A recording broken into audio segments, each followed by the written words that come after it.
meninas e meninos, tudo bem com vocês? Espero que sim. Estamos juntos aqui em mais uma aula de português e vamos dar continuidade à unidade 2 do nosso livro didático, certo?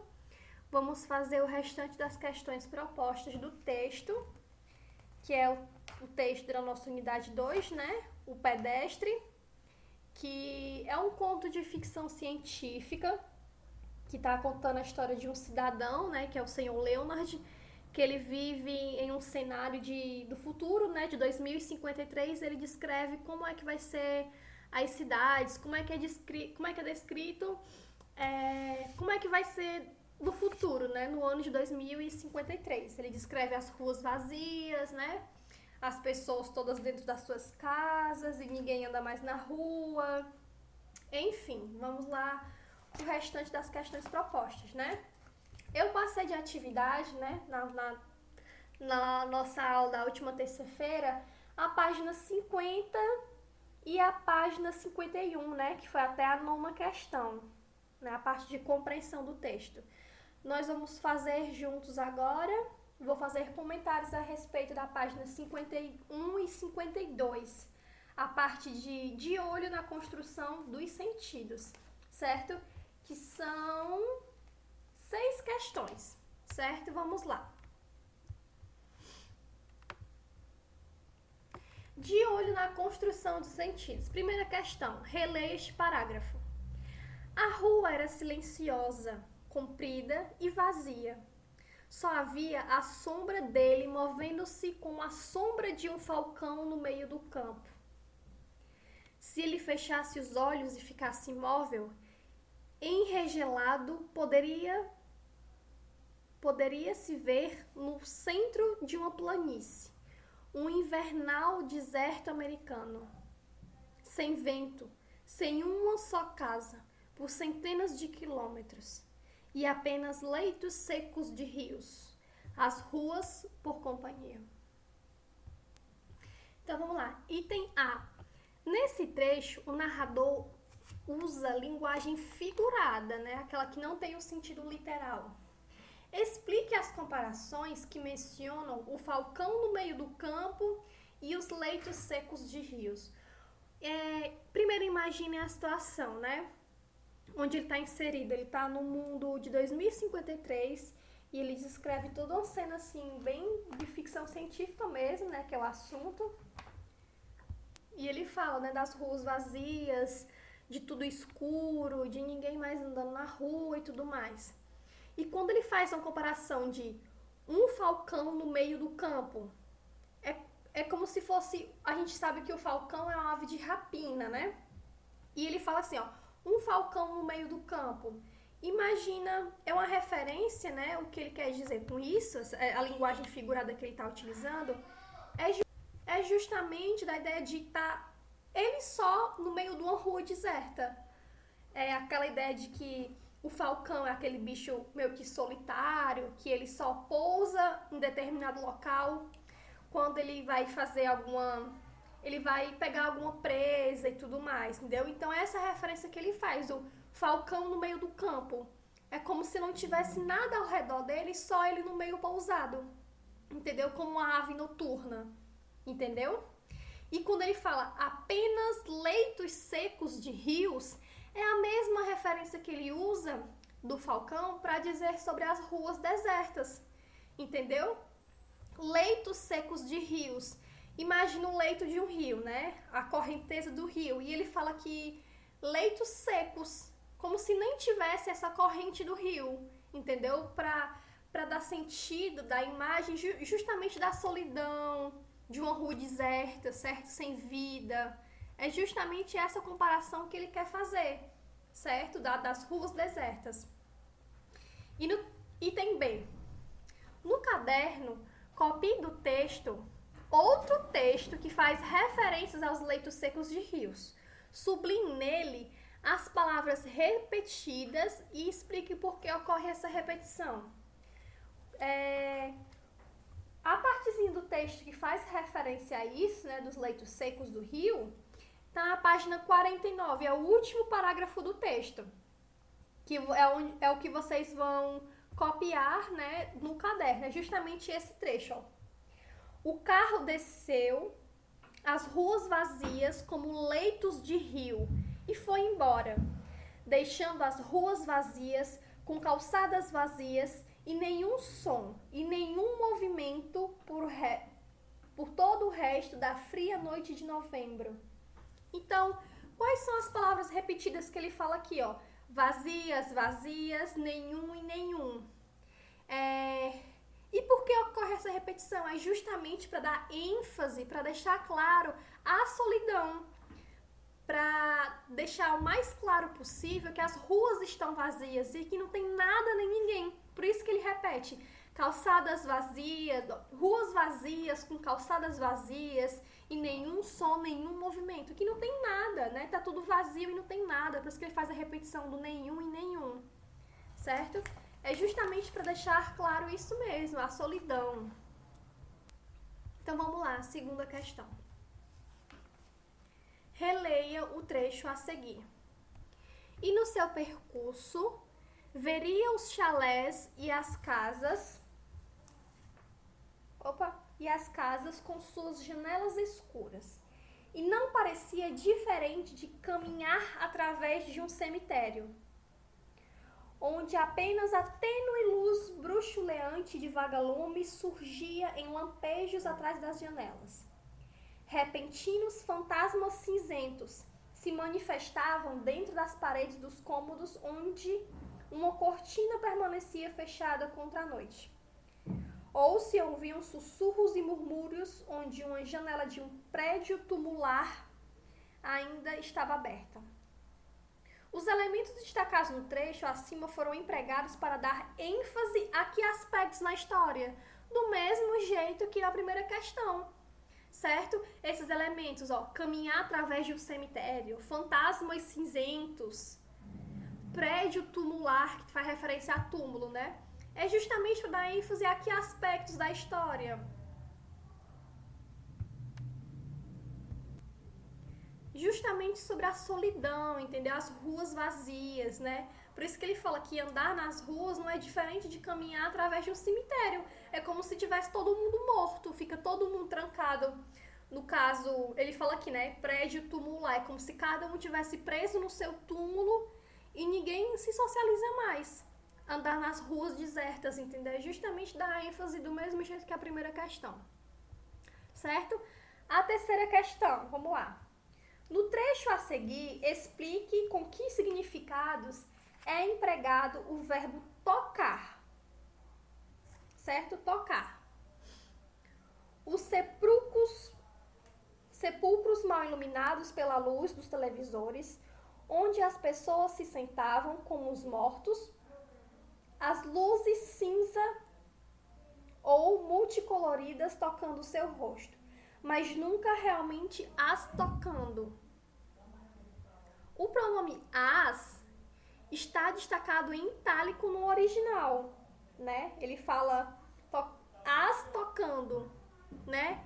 A que esse pronome se refere e qual o sentido produzido pelo destaque? Quando ele fala assim, ó, os sepulcros mal iluminados pela luz dos televisores, onde as pessoas se sentavam como os mortos, com as luzes cinza ou multicoloridas tocando seus rostos, mas nunca realmente as tocando.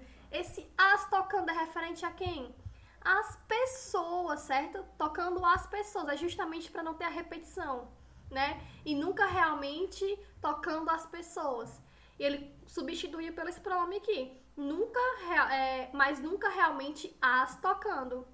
Então, aqui esse pronome se refere às pessoas. E qual é o sentido produzido pelo destaque?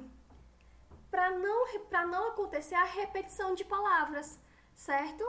É para deixar claro, né, dar ênfase que esse as é referente às pessoas, certo? Para não repetir a palavra e para deixar claro de que as tocando é referente às pessoas, certo? A quarta questão, já na página 52. Ó, vamos lá. Página 52, tá? Observe as frases empregadas para dar referência à polícia. Uma voz metálica disse a ele. Disse o carro de polícia com um sussurro metálico.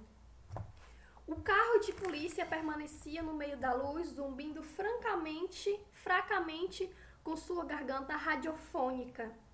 Disse o carro, disse a voz férrea. Que substantivos foram empregados para fazer referência à polícia? Quais são os substantivos? Então, quais são os substantivos que fazem referência à polícia? Ele fala a voz metálica, certo? Disse o carro de polícia, sibilou a voz. Então, são esses substantivos, é a voz, o carro, certo? São esses substantivos que estão fazendo referência à polícia, é a voz e o carro, certo? E no item B, de que forma os adjetivos em destaque contribuem para que o leitor perceba que não há ninguém no carro de polícia? Quando ele fala uma voz metálica, um sussurro metálico, uma voz fonográfica, né, garganta radiofônica, é justamente para dar aquela ideia de que é algo mecânico mesmo que está fazendo, entendeu? Não é uma pessoa humana, né, que está lá falando, é tudo tecnológico, como ele fala. Por isso que ele faz referência ao metálico, ao ferro, entendeu? É justamente como se fossem robôs, como se fosse um robô. Quando a gente faz aquelas ligações, né? Ou quando a gente recebe alguma ligação de alguma loja, alguma coisa, que vai automaticamente para aquela voz automática, né? Como se fosse robotizada, certo? É a mesma referência, certo? Então, esses adjetivos, eles contribuem justamente... então, de que forma os adjetivos em destaque, eles contribuem para que o leitor perceba que não há ninguém no carro de polícia, justamente dando a ideia que a voz metálica, né? Ele sempre fala que a voz, um sussurro metálico, de que a voz não é uma voz humana, certo? É uma voz computadorizada, certo? É uma voz que está saindo através de um rádio, certo? Algo tecnológico mesmo, mas nada humano de fato, nada vivo, certo? E a quinta questão. Releia o trecho abaixo. Penetrar no silêncio que era a cidade às 8 horas de uma novoenta noite de novembro.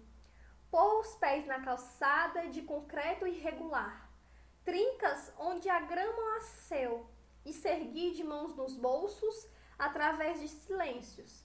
Isso era que o Sr. Leonard adorava fazer. A que se refere o pronome isso? Isso é o quê? As coisas que ele está fazendo, certo? Que o Sr. Leonard gosta de fazer. Ele é um elemento de coesão, por quê? Sim, porque ele está fazendo referência ao que foi dito, certo? Ele acabou de descrever, né, as coisas que ele fazia, né? De sair no silêncio, na cidade, às 8 horas da noite, né? Ele fala assim, de uma noite nevoenta, uma noite cheia de névoa, certo? Do mês de novembro. Ele fala assim, as mãos nos bolsos, a calçada de concreto irregular, certo? Então, isso era o que o Leonard gostava de fazer, certo? Então, a que se refere o pronome isso? As coisas que o senhor Leonard gostava de fazer, certo? A ação dele, a ação que ele gostava de realizar, é justamente isso. Então, ele é um elemento de coesão? Sim. Porque tem a coesão aqui, do isso com o que ele foi dito, porque tem coerência com aquilo que foi dito e aquilo que ele acabou de dizer, certo? Ele está se referindo ao que foi dito, certo? Então, essa é a relação, essa é a coesão que tem entre o pronome e o restante da frase, certo? E na sexta questão, leia novamente a frase a seguir e responda as questões. O de casa, ele murmurava para cada casa por onde passava. No contexto, causa estranhamento o emprego da palavra murmurar. Por quê? Então, entendam que murmurar é como se você estivesse falando de forma silenciosa, certo? Imagina num ambiente, tem que escrever um ambiente assim escuro, né, acinzentado, nesses tons escuros, de uma pessoa andando sozinha numa rua, com cada casa distante uma da outra, tudo trancado, e ele tá murmurando, chamando por alguém, né? Por que causa estranhamento? Porque é como se ele estivesse chamando baixo, tá murmurando, tipo, ou de casa, entendeu? Ele não tá gritando por ninguém, ele tá murmurando, é como se fosse um lamento, certo? Como se ele não pudesse falar em voz alta. Justamente ele tá murmurando, ele tá falando de forma bem baixinha, certo? Chamando por alguém. É por isso que causa estranhamento, porque ele poderia muito bem gritar por alguém. Tem alguém em casa, mas ele não gritou, ele só murmurou, certo? Tem uma diferença nessa situação. E no item B, o que o emprego desse verbo revela a respeito das intenções da personagem. Então, pelo fato dele estar murmurando, né? Ele fez um murmúrio, um lamento, falou de voz baixa. O que vocês acham que era a intenção da personagem? É de fato chamar a atenção de alguém? Ou é só para dar aquela ideia de que ele chamou por alguém sem precisar ter gritado? Como se ele tivesse meio que receio de chamar por alguém, certo? Tentem se colocar na situação deles. Imagina, tipo assim, fechem os olhos, imagine que vocês estão no meio de uma cidade, no meio de uma rua deserta, tudo escuro, tudo cinza, todo mundo trancado, e você andando no meio da rua, no frio, certo? Numa rua deserta. E você vai meio que chamando assim por alguém, né? Você vai de casa em casa, né? Que ele fala assim, né? De porta em porta, murmurando, perguntando oi de casa. É como se ele quisesse saber que se tinha alguém ouvindo ele, mas ao mesmo tempo ele não queria chamar tanta atenção, certo? Então, pessoal, depois dessa discussão, vocês já vão conseguir responder perfeitamente essas 6 questões, certo? Vão me mandar lá no Google Classroom de vocês, ó, envios. Vocês vão aqui na parte do 8º ano, já selecionei aqui a parte de atividades, espaço para envio de atividades, certo? Vocês vão, ó, entregar, lembrando, Vitória, mas quando eu mando uma atividade, não tem como eu mandar de novo, então é por isso que você vai ficar editando. Você vai meio que cancelar o seu envio para poder adicionar outra coisa. Você sempre vai ficar fazendo isso para poder enviar tudo, certo? Você vai lá, vai cancelar o seu envio para poder anexar uma outra imagem, certo? E assim vai, para que vocês consigam responder, certo? No mais, qualquer dúvida, me mandem mensagem lá no Google Classroom, certo? Qualquer dúvida que vocês tiverem. E no mais, tchau, tchau. Até a nossa próxima aula.